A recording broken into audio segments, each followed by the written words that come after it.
Assalamualaikum warahmatullahi wabarakatuh. Salam damai, salam sejahtera, salam rahayu, salam persaudaraan untuk seluruh umat manusia sedunia. Bertemu kembali dengan kami, Mbah Sis, di channel Cahaya Hati. Saudara-saudaraku yang berbahagia, seluruh umat manusia di dunia, mari kita merenung, kemudian berpikir tentang kehidupan ini. Ya, bahwa kehidupan ini berasal dari Sang Maha Hidup yang mempunyai, yang menguasai seluruh kehidupan di dunia maupun kehidupan di akhirat. Ketahuilah saudara-saudaraku, seluruh umat manusia sedunia, bahwa kehidupan hakikatnya adalah dari Sang Pemilik hidup, yaitu Allah Subhanahu wa Ta'ala, Tuhan yang Maha Esa. Karena setiap sesuatu apapun itu bentuknya, baik di dunia ya ataupun di akhirat, atau yang tidak wujud dalam akhirat, itu ada pemiliknya atau ada penguasanya, seperti itu. Sehingga apapun itu ada pemiliknya. Nah, termasuk seperti kita manusia, ya kan, ada pemiliknya yang menciptakannya. Karena manusia hidup, maka ada pemilik hidup, seperti itu. Jika barang-barang atau benda-benda dimanapun berada, baik di rumah, ya kan, di toko-toko dan supaya ada pemiliknya. Nah, itulah bahwa sesuatu itu yang berwujud dan tidak berwujud ada pemiliknya. Nah, di sini sadarkah kita sebagai manusia bahwa kita ini hidup, ya kan, ada pemiliknya, dan di diri kita ada suatu hal yang tidak wujud dalam diri kita, yaitu yang semua tahu bahwa dalam diri kita ada ruh, gelombang Tuhan, gelombang nur, nah, seperti itu, berupa gelombang yang tidak terlihat.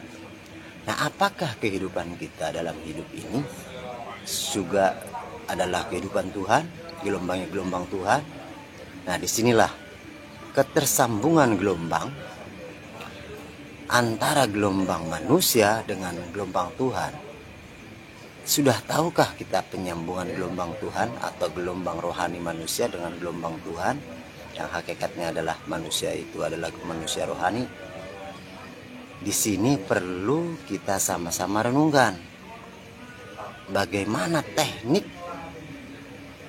cara penyambungan gelombang, sebab ada dua gelombang di sini, gelombang Tuhan dengan gelombang selain Tuhan. Nah, gelombang Tuhan adalah gelombang yang terhubung dengan Tuhan lewat sistem, lewat cara, lewat teknik, lewat metodologi, lewat wasilah utusan Tuhan. Sebab Tuhan dalam berhubungan, dalam memberikan suatu ilmu, menurunkan ilmu, itu pakai sistem. Di mana sistemnya itu adalah Tuhan sang pemilik ilmu, sang pembawa, sang pemilik rohani, sang pembawa, pemilik kehidupan. Ini ada sistem dari pemiliknya, kemudian dibawa oleh utusannya, dan ada utusannya pula di dunia yang membawa ilmu kehidupan, ilmu Tuhan, gelombang Tuhan. Nah, jika manusia di dunia ini bertemu dengan utusan Tuhan, ya kan, yang dipilih oleh Tuhan, yang bawa ajaran agama Tuhan, agama rohani, kemudian kita belajar dengan orang, manusia, hamba yang dipilih oleh Tuhan, yang membawa ilmu Tuhan, yang membawa gelombang Tuhan. Nah, baru kita bisa terhubung dengan Tuhan jika kita bertemu dengan utusan Tuhan. Sebab utusan Tuhan di dunia hanya satu, ya kan, sebagai wakilnya di dunia, khalifahnya di dunia, membawa risalah ajaran agama. Nah, itulah namanya guru rohani yang zahir, guru rohani yang waris dan mutlak. Nah, jika manusia yang bertemu dengan utusan Tuhan, belajar dengan Tuhan, yang menjadi kasihnya itu guru rohani yang zahir itu, barulah dia terhubung, tersambung dengan Tuhan. Seluruh aktivitas kehidupannya, perbuatan di dunia, bekerja dan sebagainya menjadi nilai kebaikan, menjadi nilai ibadah. Namun jika tidak terhubung, tersambung dengan Tuhan, nah maka itu hidup dengan siapa? Kalau tidak bertemu dengan utusan Tuhan di dunia, tidak punya guru namanya. Nah, itulah hati-hatinya manusia, sebab sudah diperintahkan oleh Tuhan, carilah guru di dunia, yaitu guru rohani, siapapun itu. Ya, banyak sekali manusia tidak punya guru. Guru apa? Guru rohani yang zahir, yang satu, yang diutus oleh Tuhan.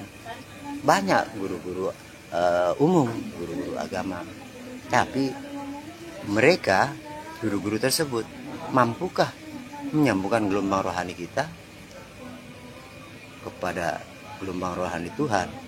Nah, itu di situ yang harus direnungkan. Jika tidak mampu dan kita tidak belajar ilmu rohani dan menyambungkan tentang teknik menyambungkan rohani, maka sudah rohani kita tidak tersambung dengan Tuhan. Maka tersambung dengan siapa? Nah, di sini ada gelombang iblis namanya. Nah, itulah nanti akan terlihat tanda-tanda siapa manusia yang terhubung, tersambung dengan gelombang Tuhan, dan siapa yang tidak tersambung dengan gelombang Tuhan. Karena ada tanda-tandanya di setiap manusia. Seperti itu, saudara-saudaraku. Maka merenunglah, berpikirlah jernih, dengan pikiran yang jernih, dengan kolbu yang jernih, yang bersuci. Sudahkah kita terhubung dengan gelombang Tuhan dan berguru dengan guru rohani, utusan Tuhan di dunia, ulil amri minkum, di setiap zamannya? Atau kita memakai, belajar dengan guru yang biasa-biasa saja, tapi tidak bisa menyambungkan rohani kepada Tuhan, tidak tahu caranya, tidak tahu tekniknya, tidak tahu metodologinya, tidak tahu rukun syaratnya dalam menyambungkan gelombang pada gelombang Tuhan. Seperti itu. Maka ini menjadi PR besar untuk seluruh manusia di dunia. Maka Basis Cahaya Hati menyampaikan ini supaya kita sama-sama berpikir, sama-sama merenung. Karena rohani kita manusia harus kembali kepada Sang Maha Rohani. Jangan sampai ngambang dan kekal di dunia selama-lamanya. Itu saja tentang informasi kami. Ini adalah perjalanan rohani manusia yang harus kembali kepada Sang Maha Rohani. Salam damai, salam sejahtera, salam persaudaraan untuk seluruh umat manusia sedunia. Wassalamualaikum warahmatullahi wabarakatuh.